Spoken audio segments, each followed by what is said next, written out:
10 years now, the Macan has been a bestseller. Now the new all-electric one is here. I've driven the prototype. It drives like a Porsche.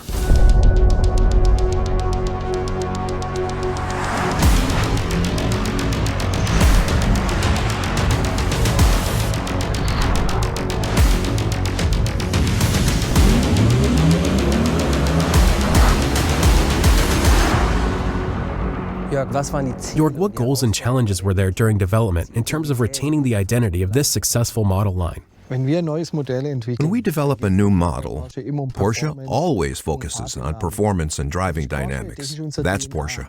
That's our DNA. Exactly that, coupled with efficiency in our design language, was the challenge. And mastering that challenge was our motivation.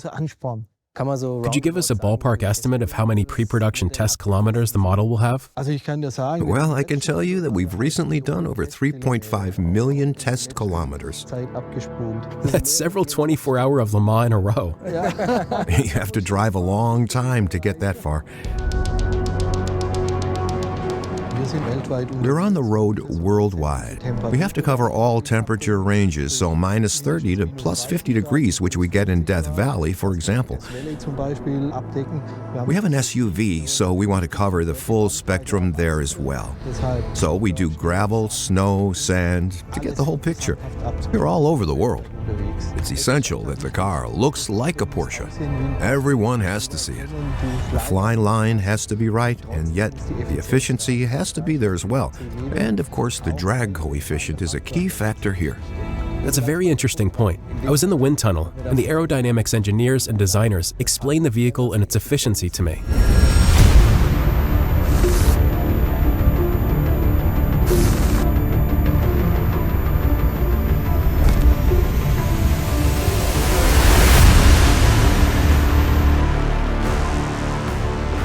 Wow, Thomas, what area are we in here in the wind tunnel? This is wild. We are right in the center of the aerodynamics development unit at Porsche. You see the big motor in front of us. I've never been in a wind tunnel, and certainly never been so close to this fan. The dimensions are crazy. This is where the wind is accelerated. It's about 70 kilometers an hour here, and it generates 300 kilometers an hour in the measuring section. But not here. No, not here. Right here. The speed is significantly lower. I still have loads of questions, so let's move on to the car.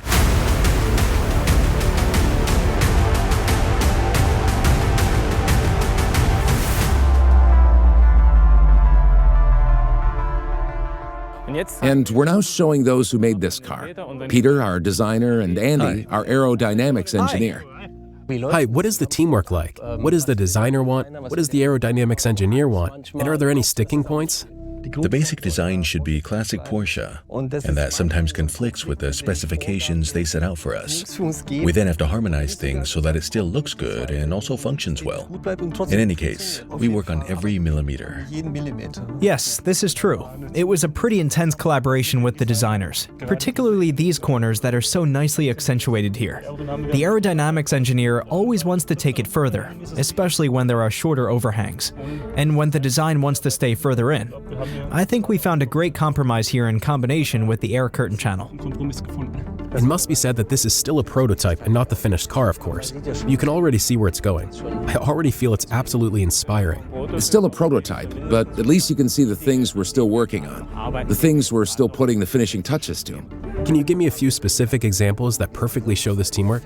I think it also met your needs when we said that, from an aerodynamics perspective, we'll move the brake cooling from the underbody to the front. But then we could compensate for that with the cooling air flaps and still create a relatively bullish front without a trade-off in terms of aerodynamics.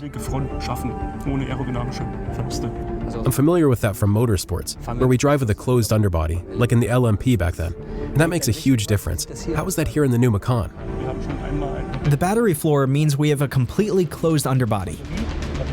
And in this car, we also achieved securing all the areas connected to it, such as the front and rear axle housings, so they are completely flush. That brings us to the subject of the components that turn, namely the wheels. The wheels, when you look at these vehicles, are more closed. They have less airflow, and we don't need quite as much brake cooling. And this is totally new. The tire sidewalls are optimized. I have to add one thing. Designers love big wheels, and the Macan has huge rim sizes. We go up to 22 inches. That's incredibly attractive. This means the vehicle has large-sized wheels for this overall length and the wheelbase. I'm personally very happy about that, and they are fully optimized. Yes. We still haven't talked about the rear, because there's a lot going on here. We can ultimately say that the roofline from the B-pillar and on the rear was actually the enabler in terms of getting these low drag coefficient ranges with a vehicle of this size and in this segment. Can you specify a value?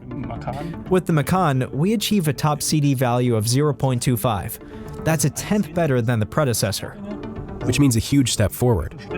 A huge jump that ultimately means 85 more kilometers of range just through the aerodynamics.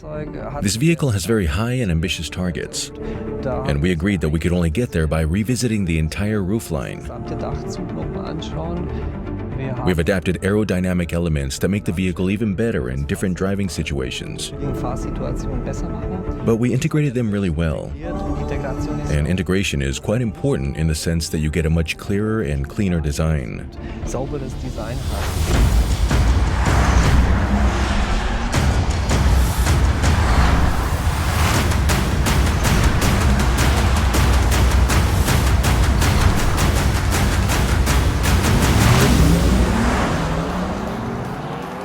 Now we can see the technology under this aerodynamic shell. Let's dig into the details. Can you give me some outline data, a few figures? We will have over 450 kilowatts of power in the vehicle, over 1,000 Newton meters of torque, and we're well under 4 seconds from 0 to 100. That felt extremely fast, and I have to say, reproducible as well. That's our standard, feeling that thrust not one time, but of course over and over again. And what we promised in the past, we are promising with the electric cars as well. Can you show us where this dynamism comes from? The key is packaging and weight distribution. One thing is key, of course. The battery in the center with an extremely low center of gravity helps, but when you go back here, you can see how we've moved the drive further back. This enabled us to create the space here for the rear axle steering. We have an adjustable 5-degree angle.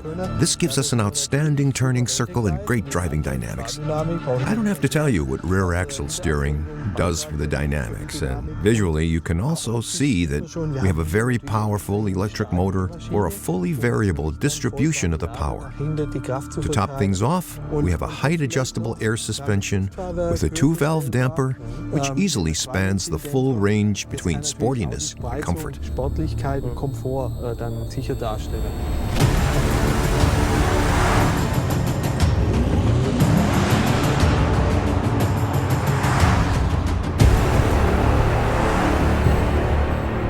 How did you resolve the question of getting the characteristic Porsche dynamics and performance, as well as range? The first thing you need is power. To get enough power, you need a very powerful electric motor, but also the right battery.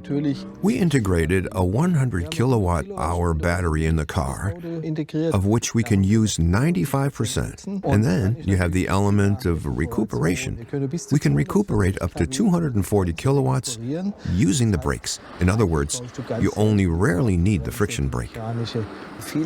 Many will be interested in charging that is as fast as possible, and which ideally functions flawlessly anywhere. Can you give us some numbers there? As wide as possible charging window was important to us.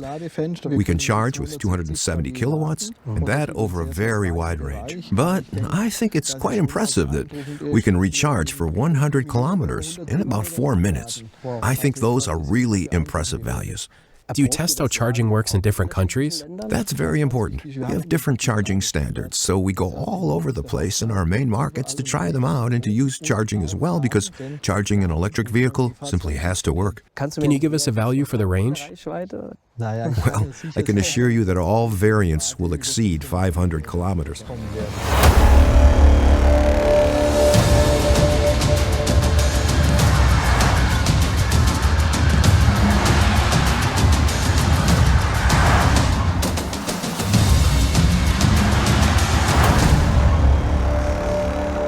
I have to say, it brakes and steers like a Porsche. Incredibly good feedback via the steering. You can feel the power, the acceleration. But the Macan isn't just supposed to be a sports car. The Macan must be an all-rounder that covers the full range of customer benefits. And it must be recognizable as a Macan. We have achieved the entire spectrum, and the challenge of implementing this was an incentive for all of us.